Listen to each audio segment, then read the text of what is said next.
आज मी करणार आहे आपल्या ICN विनर प्रणव दादूचा छाती फुलवणारा आणि खांद्यात नारळ पाडणारा चेस्ट आणि शोल्डर वर्कआउट. दादूस पहिला चालू करते इन्क्लाइन डंबेल प्रेस, त्याचे मारते 4 सेट आणि सुरुवातीला घेते 2 वॉर्मअप सेट. ते झाल्यावर घेते बर्गोस वेट. पण तुमच्या ओम्याशी आवरा 40 किलो वेट जाणार नाही दादूसारखा, म्हणून ओम्या मारते 20 आणि 25चे डंबेल. दादू ढकलते इन्क्लाइन बेंच केबल फ्लाय मारायला. ओम्या हे पहिल्यांदाच मारित होता. आवरा भारी प्रेशर येते ना, काय सांगू तुम्हाला अप्पर चेस्टवर.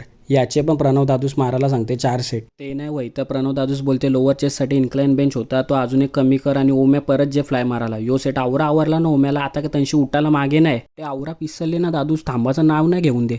आता चेस्ट मारून झाल्यावर सांगते का बाई जे शोल्डर मारायला. प्रणव दादूस शोल्डरला सांगते घे पहिला स्ट्रक्स मार. ओम्याच्या अंगानं आवरी मस्ती आली की ओम्याने डायरेक्ट 30चा डंबेल उचलले. बेकार झाले ओम्या, पिसलले पक्का. शरक्स वय नाही तर दादूस सांगते बाई शोल्डर मशीन प्रेस मार. आता ते मारायला गेलो तर बघते तर काय मशीन त्यावर लिहिले डू नॉट यूज. मग काय ओम्या बाई काय छेडछाड करायला जात नाही. भाई ओम्या की बोली जैसे बंदूक की गोली. मशीन नाही तर मग ओम्या जाते शोल्डर प्रेस मारायला डंबेलची. ओम्या पक्का प्रामाणिक आहे भाई. दादूस जे सांगते ते सगळं मारी सुटलाय.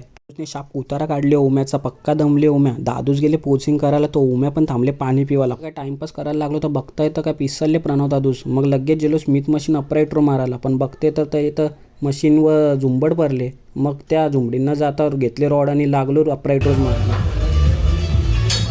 रोज मारून झाल्यावर प्रणव दादूस सांगते आता भाई लास्ट व्हेरिएशन आहे ओम्या. भाई आता कॉलर बाहेर येईपर्यंत स्मिथ मशीन स्ट्रक्स मार. प्रणव दादूसला किती वेळा सांगू भाई झुंबर पडले त्या मशीनीवर. म्हणून ओम्याने घेतले रॉडशी स्ट्रक्स मारायला. लास्टचा सेट आहे तो ओम्यामध्ये पक्का जोश आले.